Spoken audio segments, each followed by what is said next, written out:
ये कार्यक्रम जो हमारा डिस्ट्रिक्ट लेवल पे प्रोग्राम हुए थे बाल दिवस के उपलक्ष्य में, उनमें जो फर्स्ट और सेकंड बच्चे आए थे, उनका डिवीजन लेवल का प्रोग्राम जो कि जींद में आयोजित किया गया, जिसमें 4 जिले हिसार, जींद, फतेहाबाद और सिरसा के बच्चों ने भाग लिया।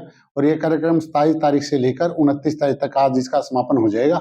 और फर्स्ट और सेकंड जो बच्चे आएंगे इन प्रतियोगिताओं में, वो बच्चे जो हमारा राज्य स्तरीय प्रोग्राम होगा उसमें भाग लेंगे। और जो बच्चे वहां पर फर्स्ट, सेकंड, थर्ड और कंसोलेशन प्राइज जो प्राप्त करेंगे, वो बच्चे महामहिम राज्यपाल हरियाणा जी के द्वारा जहां भी हमारा राज्य स्तरीय प्रोग्राम आयोजित किया जाएगा, वहां पे उनको सम्मानित किया जाएगा। नमस्कार, मेरा नाम रितु है, मैं खटखड़ से हूँ। मेरे स्कूल का नाम मोतीलाल नेहरू पब्लिक स्कूल है और मैं आज बाल भवन में आई हूँ। यहाँ का प्रोग्राम बिल्कुल अच्छा है, यहाँ खाने की भी व्यवस्था है और यहाँ कुछ एक्ट आए हुए हैं, कुछ डांस है और सबसे बड़ी बात यहाँ का स्टेज बहुत बढ़िया है। यहाँ पे हमें यहाँ पे करने के लिए मिल रहा है, जो कि बहुत बड़ी बात है कि बाल भवन में करने को मिल रहा है। यहाँ बहुत सी टीम है, यहाँ पे हम जीतने के लिए आए और जीत के ही जाएंगे। बहुत अच्छा लग रहा है। कभी सोचा है आपने कि जिस शक्ति से जीवन की शुरुआत हुई है, उसी शक्ति पर समाज ने चुप्पी की दीवार को खड़ा कर दिया है। यह कहानी है सिया की, एक ऐसी लड़की जिसने जीवन में पहली बार लाल रेखा को महसूस किया। यह कहानी सिर्फ सिया की ही नहीं बल्कि समाज की हर उस लड़की की है जिसने हिम्मत तो की पर बोल ना सकी। यहाँ सवाल बहुत हैं पर जवाब छिपे हैं शर्म, झिझक और परंपराओं के पर्दे के पीछे। आज हम उसी चुप्पी को तोड़ने की कोशिश करेंगे, क्योंकि लाल रेखा कोई शर्म की बात नहीं बल्कि हमारी जीवन की शुरुआत है। आइए वहां से आरंभ करें जहां से सिया के जीवन की यह यात्रा शुरू हुई। विद्यालय एक ऐसा स्थान जहां हर प्रश्न का उत्तर मिलता है, परंतु कुछ सवाल ऐसे होते हैं जो हंसी मजाक में खो जाते हैं। ऐसा ही पल सिया के जीवन में भी आने वाला था, जहां समझ की जगह शर्म ले चुकी थी। तो आइए देखते हैं सिया के जीवन की यह यात्रा। सिया, आज मैम बायो का नया चैप्टर स्टार्ट कराएंगी और मैं तो उसे शुरू करने के लिए बहुत ज़्यादा एक्साइटेड हूँ। हाँ। अरे ये क्या हुआ, किसे बताऊं? क्या कोई समझेगा मुझे? देखना मेरे सारे कपड़े खराब हो गए। अरे सिया, तुम्हें तो पीरियड्स आ गई हैं, तुम घबराओ मत, तुम मेरे साथ चलो, मैं तुम्हारे कपड़े साफ करवा देती हूँ। Good morning ma'am. Good morning बच्चों, सिट डाउन। आज हम एक ऐसे विषय के बारे में बात करेंगे जहां चुप्पी अक्सर साथ ली जाती है, यानी मासिक धर्म। कई बार लोग इस बारे में बात करने में शर्माते हैं, लेकिन आज हम इसे खुले तौर पर समझेंगे। हाँ, ये मैम कैसी बातें कर रही हैं? क्या मैम को शर्म नहीं आ रही? मुझे तो बहुत शर्म आ रही है। नेहा, ये कोई शर्म की बात नहीं है, यह हमारे शरीर की शक्ति की बात है, ना कि शर्म। बिल्कुल सही रीना, ये कोई शर्म की बात नहीं, ये हमारे शरीर की शक्ति की बात है। मैम, क्या ये दर्द हमेशा रहता है? क्या सिया, थोड़ा जोर से बोलो, ये कोई शर्माने की बात नहीं। मैम, क्या ये दर्द हमेशा रहता है? नहीं सिया, ये कोई दर्द नहीं है, सृजन की निशानी है। हर लड़की अपने अंदर पूरे ब्रह्मांड को जन्म देने की शक्ति रखती है। इससे अधिक जानकारी के लिए कल मैं एक सेशन लेने वाली हूँ, जिससे तुम्हें और भी अधिक जानकारी प्राप्त होगी। तो ठीक है बच्चों, कल मिलते हैं। Yes ma'am. कुछ शब्द ऐसे होते हैं जो हंसी मजाक में ही ले लिए जाते हैं, परंतु वही शब्द किसी के भीतर गूंज बनकर रह जाते हैं। ऐसा ही सिया का हाल था। उसके मन में कई प्रश्न जन्म ले चुके थे। घर एक ऐसा स्थान जहां सुकून मिलता है, परंतु कभी कभी वही घर सवालों का कैद खाना बन जाता है। सिया घर लौटी पर जवाब नहीं, परंपराएं उसका इंतजार कर रही थी। आइए देखते हैं। सिया, ओ सिया, सिया बेटा, क्या हुआ? तुम आज दुखी क्यों हो? कुछ नहीं माँ, आज स्कूल में मेरे सारे कपड़े खराब हो गए। ये देखो माँ, सारे कपड़े खराब हो गए। औरतों और बच्चों ने भी मेरा मजाक उड़ाया माँ। हे भगवान, क्या तुझे भी अभी आने थे? अभी तो तुम बहुत छोटी हो। चलो कोई नहीं, जैसी भगवान की इच्छा। हाय हाय, अरे क्या आफत आ गई। कोई इस घर में मुझे कुछ क्यों नहीं बताता। आजकल तो बूढ़ों को कुछ समझा ही नहीं जाता। क्या बताऊं माँ जी, जो पहले आपके साथ हुआ, फिर मेरे साथ हुआ, आज इसके साथ हो रहा है माँ जी। अच्छा, इसको भी अभी होना था। हे भगवान। पर क्यों दादी, ये कोई गलत बात है क्या? बेटा, ये कोई गलत बात नहीं है, पर इसके कुछ नियम होते हैं जिनका तुम्हें पालन करना होगा। तुम्हें मंदिर नहीं जाना, मंदिर नहीं जाना, रसोई घर भी नहीं जाना, रसोई में भी नहीं जाना, 1 सप्ताह तक बाल भी नहीं धोने सिया बेटा। बाल भी नहीं धोने। ये सब क्या है माँ? ये मेरे लिए श्राप है या वरदान है?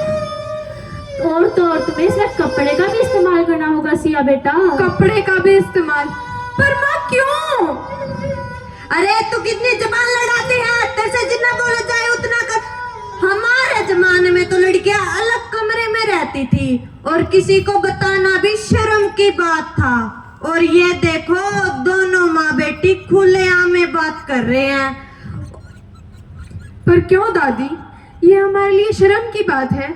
नहीं नहीं दादी, ये हमारे लिए शर्म की बात नहीं है। ये हमें पूरी स्त्री बनाती है, ये हमारे लिए शक्ति की बात है। तुझसे तो बात करना ही बेकार है। सिया बेटा, जैसे जैसे तुम बड़ी होगी तुम्हें इसके बारे में सब पता चल जाएगा। ये सब क्या है माँ?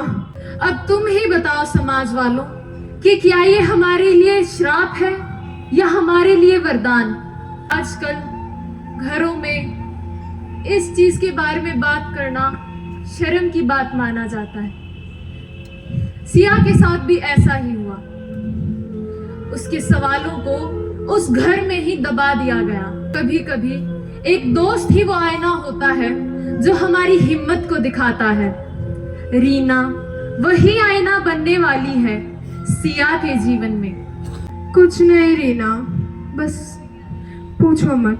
क्या हुआ? अभी भी तुम कल वाली बात को लेकर ही परेशान हो क्या? घर पर किसी ने समझाया नहीं क्या? समझाया? वो तो ऐसे बातें कर रही थी जैसे कि ये मेरे लिए कोई श्राप है। मंदिर में नहीं जाना, बाल नहीं धोने, रसोई घर में नहीं जाना, सब चीजों पर ऐसे पाबंदी लगा दी गई है जैसे कि मैंने कोई गुनाह किया है। ये मेरे लिए गुनाह है। ये मुझे समझ में नहीं आ रहा, ये सब क्या हो रहा है रीना? क्या तुम भी कपड़े का इस्तेमाल करती हो? माँ तो कहती है कि कपड़े का इस्तेमाल करना है। नहीं सिया, मैं कपड़े का इस्तेमाल तो नहीं करती, मैं सैनिटरी पैड का इस्तेमाल करती हूँ। Sanitary pad? उसे कैसे इस्तेमाल करते हैं? उससे अधिक तो मुझे भी नहीं पता। आज बायो में सेशन होगा जिससे मैम हमें और भी अधिक जानकारी प्राप्त। समझ का पहला कदम उठ चुका था। अब सिया तैयार थी, शर्म का नहीं बल्कि सच्चाई का सामना करने के लिए। शिक्षा का ज्ञान, शिक्षा का ज्ञान जब डर को घूरता है तो ज्ञान सिर्फ किताबों में ही नहीं बल्कि दिलों में उतर जाता है। आज मिस शालिनी बताने नहीं बल्कि बदलने आई है सोच, समझ और समाज को। मैम, गुड मॉर्निंग बच्चों, सिट डाउन। आज हम कल वाले विषय पर ही वैज्ञानिक ढंग से बात करेंगे, यानी कि मासिक धर्म। मैम, क्या ये वही है जो लड़कियों को हर महीने होते हैं? हाँ सिया, ये वही है जो लड़कियों को हर महीने होते हैं। लड़की के शरीर में एक अंग होता है गर्भाशय। उसके अंदर एक पतली मुलायम परत बनती है जिससे वो हर महीने रक्त के रूप में बाहर निकलती है। उसे ही कहते हैं मासिक धर्म। पीरियड्स के दौरान क्या क्या खास ध्यान रखना चाहिए? सिया, हमें पीरियड्स के दौरान बहुत सी बातों का विशेष ध्यान रखना चाहिए, जैसे हमें सैनिटरी पैड का इस्तेमाल करना चाहिए। सैनिटरी पैड मैम वो क्या होता है? रुको सिया, मैं तुम्हें दिखाती हूँ। अरे क्या होता है ये सैनिटरी पैड, तुम्हें पता है क्या? मैम अभी आएंगी और दिखाएंगे। मैम इसमें खाने पीने का क्या विशेष ध्यान रखना होता है? बेटा, इसमें हमें बहुत सी बातों का बहुत विशेष ध्यान रखना चाहिए, जैसे आयरन और कैल्शियम युक्त भोजन खाना चाहिए, जैसे दाल, सब्जियां, फल, ऐसी बहुत सी चीजें हमें खानी चाहिए। Excuse me ma'am. यस बेटा। मैम सैनिटरी पैड को इस्तेमाल कैसे करते हैं? इसे हमें 4 से 5 घंटे में बदल लेना चाहिए। सैनिटरी पैड बहुत हाइजीनिक होता है और इससे कोई भी बीमारियां नहीं होती। लेकिन मैम कुछ लोग तो कहते हैं कि हमें मंदिर में नहीं जाना चाहिए, बाल नहीं धोने चाहिए, एक कमरे में ही रहना चाहिए, सबसे अलग रहना चाहिए, ये एक महामारी है। नहीं सिया, ये सिर्फ एक मिथ है। लड़की उस समय भी उतनी ही शुद्ध और उतनी ही ताकतवर होती है। तो बच्चों, आज का सेशन कैसा लगा? धन्यवाद मैम, आपने हमें बताया कि हमारे लिए शर्म की बात नहीं है, ये हमें पूर्ण स्त्री बनाती है और उतनी ही शक्तिशाली बनाती है। हाँ बेटा, चलो कल मिलते हैं। सिया के मन की चुप्पी अब टूट चुकी थी। उसके शब्दों में शक्ति की झलक दिखने लगी थी। समय बीत चुका था। अब सिया के भीतर एक नई सोच जन्म ले चुकी थी। अब वह किसी से डरती नहीं थी और इस बारे में बात करने से शर्माती भी नहीं थी। आइए देखते हैं। अरे रीना, अच्छा हुआ मैम ने आज ना बायो सेशन में सब कुछ समझा दिया। अब तो तुम नहीं शर्माओगी ना? नहीं नहीं, अब तो मुझे समझ में आ गया है ना, ये हमारे लिए श्राप नहीं है, ये हमारी शक्ति है, हमें अंदर से ताकत बनाती है। और तो और हमें ये इतनी महत्वपूर्ण चीज है कि इसके बिना एक स्त्री माँ भी नहीं बन सकती। यहाँ तक कि अगर ये ना हो तो उसे कई बीमारियों से भी जूझना पड़ता है, जो कि सभी के लिए बहुत ज्यादा महामारी और तो और सब में फैलने वाली बीमारियां भी हो सकती है। अब ये बात मैं सबको बताऊंगी कि ये छिपाने के लिए नहीं है और ना ही ये कोई शर्म की बात है। ये हर स्त्री को होते हैं और हर महीने होते हैं। इसी से हम सब पैदा होते हैं और इसी से सभी स्त्रियां ताकतवर होती हैं। ना पुरुष में कोई अंतर है और ना स्त्री में कोई अंतर है।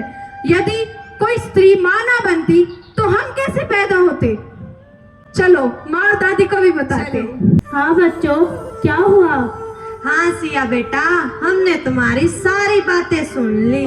माँ, दादी, ये लाल रेखा कोई छुपाने की बात नहीं है। अब मैं इसे नहीं छिपाऊंगी क्योंकि ये हमारे लिए गर्व की बात है, ये हमारी शक्ति की बात है और हमें पूरी स्त्री बनाती है। हाँ सिया, तूने तो आज हमारी आंखें ही खोल दी। शायद अब समय आ गया है पुरानी परंपरा को बदलने का।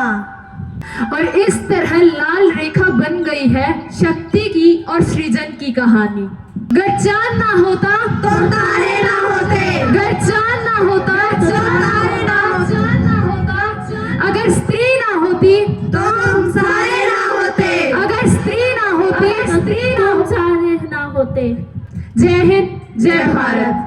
मेरा नाम प्रियांशी और मैं 11th क्लास में हूँ। हम मोतीलाल स्कूल में पढ़ते हैं और आज हम बाल भवन में आए हैं यहाँ वन एक्ट प्ले के लिए और हमें यहाँ आकर बहुत अच्छा लगा। यहाँ पर हर तरह के प्रबंध किए गए हैं हमारे लिए और एक्ट की प्रस्तुति के बाद भी हमें बहुत उत्साहित महसूस